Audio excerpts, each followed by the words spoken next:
Hey, Mama, you're listening to the Resting in Motherhood podcast with your host and new motherhood BFF, Brittany Maya. I'm a certified infant sleep specialist, but more importantly, I'm a mama navigating my own motherhood journey right alongside you. So join me weekly as we discuss the real, raw, and relatable truths of motherhood. We'll touch on everything from the ugly and difficult things we think but are afraid to say out loud, to the beautiful moments that uplift us and bring us so much joy in motherhood. So go ahead, take a deep breath, embrace the chaos, and join me for heartwarming conversations that'll leave you feeling understood, inspired, and ready to tackle whatever motherhood throws your way.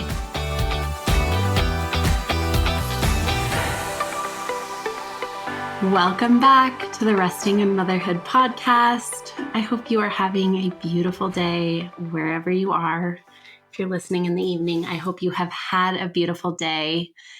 I am, as always, excited to sit down and just chat with you today. And before we jump into what I want to talk about today, I will share how I'm currently finding rest in motherhood, as I always do at the beginning of every episode. And as I was sitting down to record this, I took a few moments to ask myself, how am I currently finding rest in motherhood? And it took me a little bit to kind of think, like, what am I doing? I feel like I've really been in the practice lately of waking up early before Lila gets up, just so I can have some time to myself. I find that quiet time in the morning really helps me be really grounded. And so I was thinking about that, but I have shared that with you already. And I think that's kind of a normal part of my routine now. So that's helping me. But, and you'll probably laugh when I say this, what really came to mind was the past few nights I have been letting Lila go to bed much later than she normally does. And you might be thinking, well, how is that helping you find more rest in motherhood? And it really doesn't have anything to do with the bedtime. What it has to do with is releasing this control, this need to control, releasing this thought that like everything has to be perfect and the same all the time. We've had family in town, and so it's just led to like, normally we start bedtime routine by like 7:30, like that's getting upstairs to get PJs on, teeth brushed, all of that. But like the last few nights, bedtime has been closer to like not even being asleep till like 9:30. I think the latest night was 9:45. And it kind of got me thinking about how I often rush into the bedtime routine simply because it's like something that we normally do at 7:30. And then I find myself like rushing through it. And it was really eye-opening to me. Like, why am I rushing through this time? Is it because I just want some time to myself? And I think that is the answer. And then I reminded myself, well, I'm getting the time in the morning. Yes, it is nice to have some time in the evening to unwind, but it's also actually been really nice to not feel like I need to like rush into the bedtime routine, like have lights out by a certain time and kind of just flow with it, right? And actually, I've been going to bed with Lila since she's been going to sleep later. Usually by the time she's asleep, I'm like, I'm tired. I don't even want to read my book. I just want to go to bed. So I've actually been getting more sleep because even though she's going to bed later, I'm essentially just going to bed with her. So I'm getting more sleep. And again, this is never to tell you exactly how you need to find rest in motherhood. It's just to show you the different ways that we can find rest in motherhood. Gosh, I feel like maybe I should do a full episode, a podcast episode on like finding rest in motherhood outside of the actual sleep portion of it, right? So I hope that you take some time right now to think about how you're currently finding rest in motherhood, what you could do for yourself to help you find rest in motherhood, and then act on it, right? Don't forget to prioritize yourself, because if you keep filling from an empty cup, there's going to be nothing left to give to anyone else, and then you will end up burnt out. So take this as a little reminder. Tune in with yourself. What are you needing this week? What are you needing this month? And how can you give that to yourself? So today's episode is one that I feel like has been in my head for a very, very long time. And I want to talk about the fact that Google should not be a part of your parenting village. And really, anyone who's giving you one size fits all advice should not be a part of your parenting village. Now, this does not mean, right? Like if your mom is giving you one size fits all baby sleep advice, or your friend or whoever, or your pediatrician, it doesn't mean that you have to cut them out of your life. But what I'm getting at here is it should not be a part of who you are consulting when you're making parenting decisions. And I'll elaborate on this. So the Google example is what I'll primarily come back to, but I also want you to be thinking about like Facebook groups, Instagram pages that are giving one size fits all sleep advice, your pediatrician who might be giving you one size fits all sleep advice, or just advice in general about your child that's one size fits all instead of taking into account who your child is, right? So anything that is kind of grouping all children together because they're the same age and telling you that's exactly what you need to do, we're going to be chatting about why that is not reliable information and why that should not be the immediate place that you're going to get parenting guidance. And really, I will be talking, surprise, surprise, mostly about sleep here, but this really is across the board for anything when it comes to parenting, right? So I'll just kind of like walk you through a little visual, and you're probably going to chuckle, or you're probably going to like shake your head yes. And this is actually like such a nostalgic thing for me to kind of be talking about this right here, because if you don't know, Lila and I are currently living with my parents, and it is the same house in which we lived when Lila was born. Her dad and I had moved back in with my parents when she was born. And my office is now in the room that we slept in and lived in right after Lila was born. So like this room, I'm looking around it. If you're watching the YouTube video, like this is the room that Lila, she wasn't born in this room. We didn't do a home birth, but that Lila was essentially raised in for the first 9 months of her life, 6 to 9 months. I can't remember exactly. And there's still a bed in my office. I'm looking at the bed where I originally started bed sharing with her. Like what a full circle moment to be talking about this. So as I look over at that bed, I can see new mama Brittany at 4 a.m, 3 a.m, whatever time we want to say, probably 3 and 4, probably 1, 2, 3, 4 a.m., who was very new to breastfeeding. So even when she was nursing in the middle of the night, she was still using the boppy because she was getting the hang of it.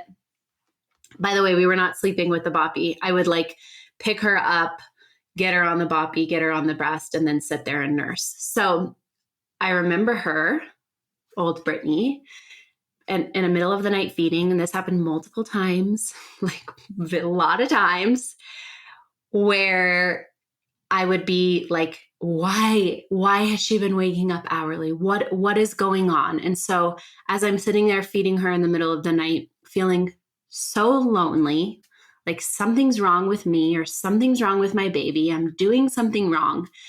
What do? I turn to Google. Why is my baby waking hourly? Why is my baby not sleeping through the night?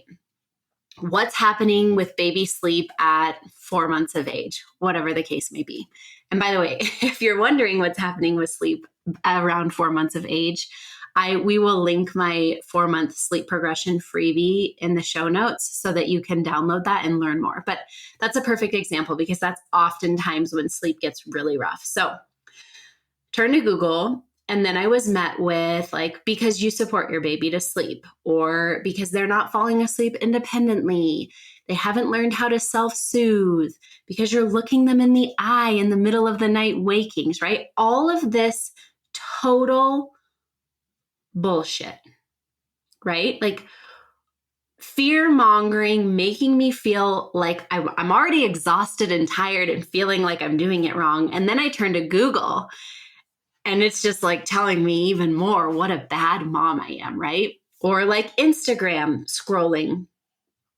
I hate like the bait and click ones, like where you're scrolling through the Instagram reels of like how to get your baby to sleep through the night or why your baby isn't sleeping through the night. And then again, they proceed to like mom shame you and tell you it's because you rock them to sleep. It's because you nurse them to sleep, whatever the case may be. And that is the issue, is when we turn to sources like Google, when we turn to sleep trainers who are providing one size fits all advice, we are completely ignoring the little human in front of us. We are assuming, we are outsourcing our intuitive power as parents to Google, to a sleep trainer who knows nothing about us, to, in the case of a pediatrician who is giving the same advice to all other babies or all other parents, to a well-meaning family member who maybe it did work for their baby, but their baby is not your baby.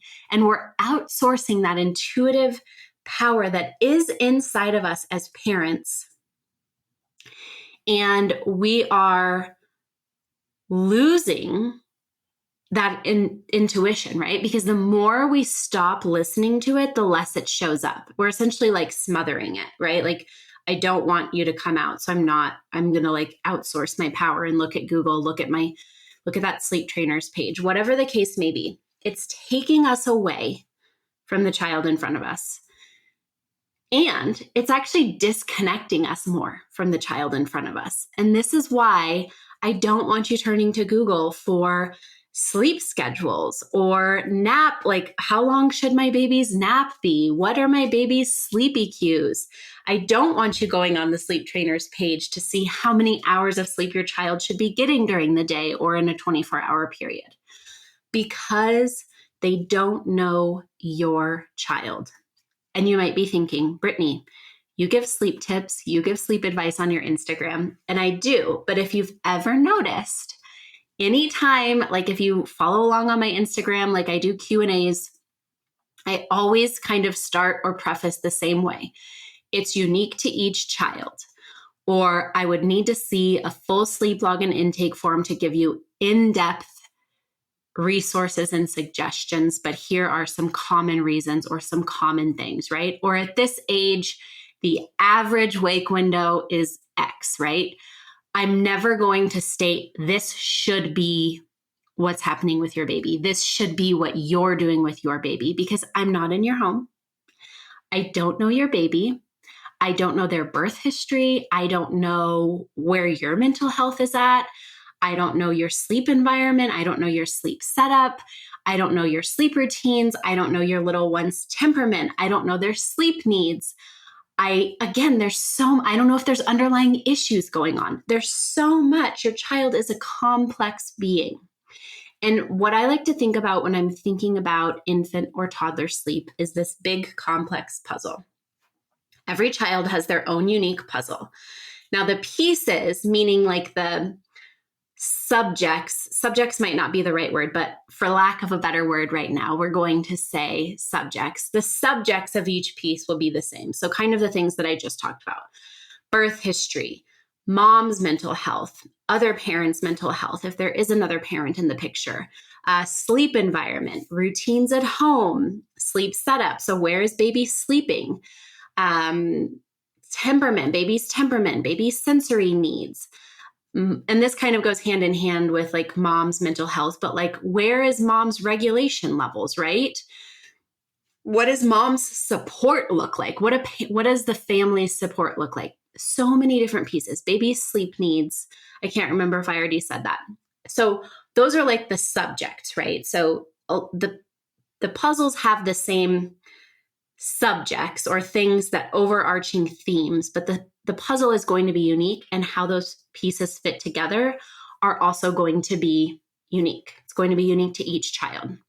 So if we think about it like that, for one child, their sleep needs piece might be a much more integral piece of their puzzle than their temperament piece. Maybe they have a very easygoing temperament and they're very low sleep needs. That's actually really rare, by the way, but sometimes it happens. Those are just the two that came to my mind. Usually, if we have an easygoing child, they're going to be like middle ground sleep needs or high sleep needs. But we're just going to run with this example for the sake of really showing that every child is unique and we cannot box children into one box. So this easygoing child has very low sleep needs. So easygoing children, they're going to respond better to change usually. They're going to kind of easily fall into routines. They're more scheduled, not in the sense of like hours, but they're very more regular in like their sleeping and eating patterns. So they're very kind of easy to tune into. But so that makes that piece smaller, right? Because there's a lot of easier things going on with that easygoing child usually.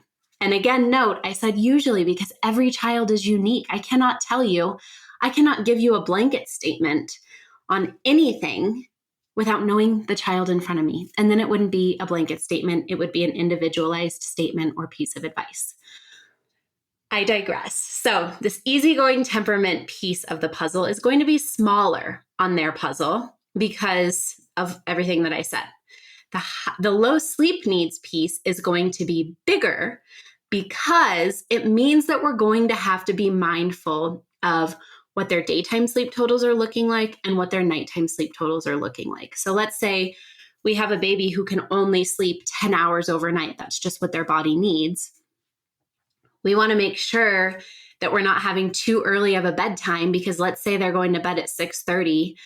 10 hours from 6:30 is 4:30 in the morning, right? So like that's a bigger sleep puzzle or a piece of the sleep puzzle because we want to make sure that we're not trying to cause or force too much sleep on them when they don't need that much sleep. So that's what we need to be thinking about is every child has a unique sleep puzzle. The pieces of that puzzle are going to fit differently. Some pieces are going to be bigger than others. And so we really cannot be looking to these one-size-fits-all sources of advice or sources of information for advice, especially Google, because Google is going to take the most mainstream things and it's going to throw them out at you. And that, unfortunately, in the world that we live in, especially the Western world, when we're choosing to parent in a way that is different from most of society around us, the information that is really going to serve us is not going to be that mainstream information. And so it's not going to be the Google whatever article at 3 a.m. that's telling you, oh, it's because your baby didn't nap enough today. Well, how does Google know that your baby didn't nap enough today, right? And so I want you to remember that. Don't outsource your parental intuition. Don't outsource the fact that you are the expert on your baby because they are your baby and they are in front of you and you are living with them and you are seeing them, right? I can't tell you how many times, and I love when this happens. Some weeks, it just so happens that like all of my clients' babies are the same age. So like sometimes I'll have like 5 clients in a week and they're all 6-month-olds. And I love it. I love looking at the sleep logs because they are so unique and different. Now, sometimes, especially for my like average sleep needs babies, they have similar sleep logs, but like for my low sleep needs little ones or my high sleep needs little ones, my highly sensitive little ones, my more spirited little ones, their sleep logs are so different. I remember, I'm trying to think how old they were. I think they were 6 months old. And I remember one week I had like extremes. I had a very high needs 6-month-old, high sleep needs 6-month-old, and a very low sleep needs 6-month-old. And that high sleep needs 6-month-old, gosh, that is a mouthful. That high sleep needs 6-month-old could only handle like an hour and a half of awake time. And then the low sleep needs 6-month-old was doing like 3.5 to 4 hours of awake time and only taking 2 naps. And when even me doing what I do, when I first saw that, I was like, oh, baby's not getting enough sleep. And then I continued to watch the log and I'm like, no, like nights were not impacted. That's actually not, the parents came to me with a different goal because nights were actually not impacted. that was what that baby needed. And so I want you to remember that. Like, you could be talking to a mom at the park or at the mom's group or the play group, whatever, who has a little one who's the same age as your little one. And you're telling her maybe about your sleep struggles or whatever's going on. And she proceeds to tell you like, oh, well, we did this. That's great. I'm not knocking her for sharing what they did and what worked.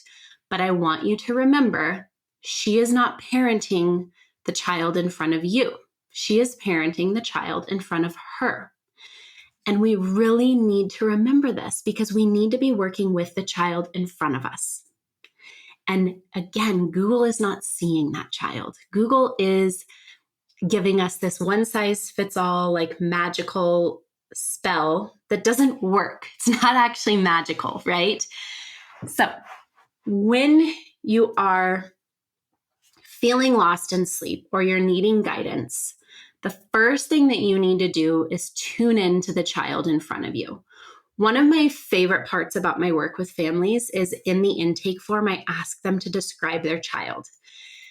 And I should talk to my clients about this and ask them how transformative that moment is for them. Because if somebody would have asked me to in depth describe my child, Lila, in the first year of life, I probably, I could have given easy things, but some of my clients take this so deep and I love it because that is the first step in them really tuning into their child and getting to know them, right?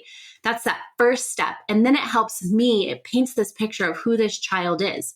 And so I know if this is a child where we're going to be making a change and this child has just been described as highly sensitive, very sensitive to changes in routine, very spirited, fiery, we're going to be taking this change extra slow. And what I suggest for this baby would not be the same as what I'm suggesting for an easygoing, laid back baby. So if you're struggling with sleep right now, the first thing I would tell you to do is tune into your child. Take some time after this episode. And I really recommend you write it. And I know probably you might be thinking I don't have time to sit down and write it. Find 5 minutes to write it down because I think it really helps. You're talking to somebody who journals, right? I love the power of getting pen to paper and getting those thoughts out. So take some time, even if it's in the notes section of your phone, write it down. Who is your child? What are their likes? What are their dislikes? Do they have a hard time with change, right? Who are they as a person? If you had to describe them on paper, how would you describe them? Are they passionate when they're trying to learn something new, right? And it's amazing how unique they are. I was just with my cousin, his little one, 16 months, and just the difference in who he is as a little guy compared to who Lila was at 16 months. Even though I do this for a living, I was still floored. At 16 months, Lila was very much I'm only playing if you're right here next to me. Even if she was in her own little world, she needed me right next to her. This little guy, we'll call him Baby In just for privacy purposes. I don't want to share his name without their consent. Baby In was all over the yard while mom and dad are sitting and chatting with us. And now he did have Lila entertaining him, right? But he's all over the yard. Then I have a little rocking chair for Lila, and he was fascinated by that. So he was practicing over and over and over again, getting into that rocking chair with me right by him for safety, obviously. But it just showed me, so persistent is a word I would just use to describe him. He is persistent when he wants to master a skill. He saw that rocking chair and his goal was to master getting on and off of it over and over and over again until he felt like he mastered the skill. Those little ones are going to be the ones that have hugely disrupted sleep during a sleep progression because their brain can only focus on mastering that skill. So when sleep comes, it's I don't want to sleep. I want to practice the skill. I want to practice rolling. I want to practice sitting up. I want to practice getting up onto all fours. Whatever the case may be, those little ones are going to have more disrupted sleep. And so thinking about who your child is will help you with their sleep, right? If this is a little one who does really good with routine and is kind of all over the place when they don't have routine, then we know your sleep routines are going to be a very important part of their sleep puzzle, right? So get to know the child in front of you and stop looking to Google. Do not let Google be a part of your trusted parenting village, especially when it comes to things that cannot be one size fits all, like sleep or development or feeding, right? We really need to take back our power as parents and work with the child in front of us instead of outsourcing to Google, who really does not know our child.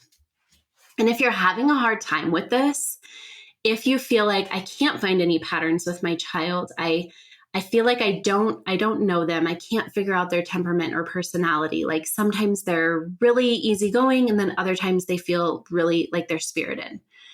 Or if you're just like, I know who my child is and I'm still needing support, that's where holistic sleep support comes in. That's where I come in.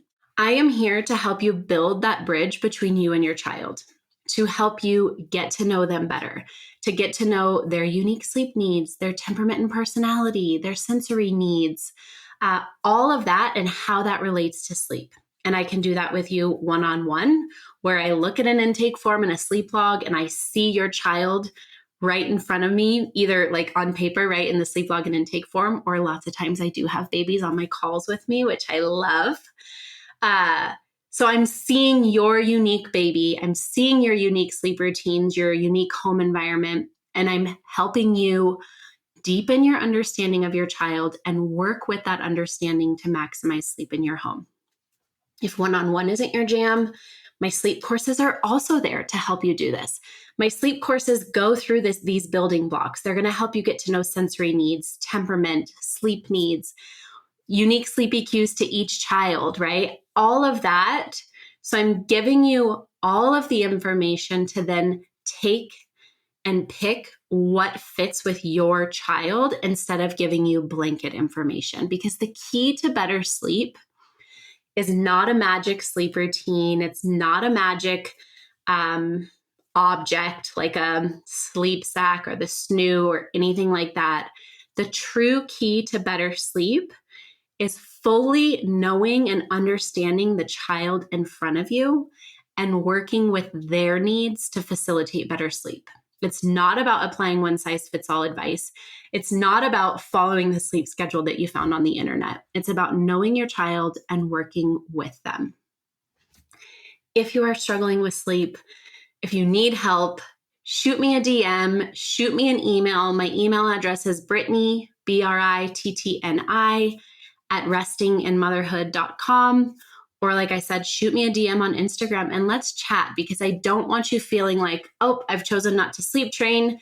I'm suffering, but I feel like I have to stay here, right? Like there is a beautiful middle ground between choosing not to sleep train and suffering through something that is totally unsustainable. If you are inching towards or you're at the sleep is unsustainable, but I feel like I have no other options, let's talk, because that's not the case. You can choose not to sleep train and still maximize sleep in your home by working with your child who is in front of you. I hope you have a beautiful day, and I'm sending lots of love and sleepy vibes your way. Let's meet up next week too. Make sure to subscribe to the Resting in Motherhood podcast on Apple Podcasts, Spotify, or wherever you're listening. Want to continue this conversation?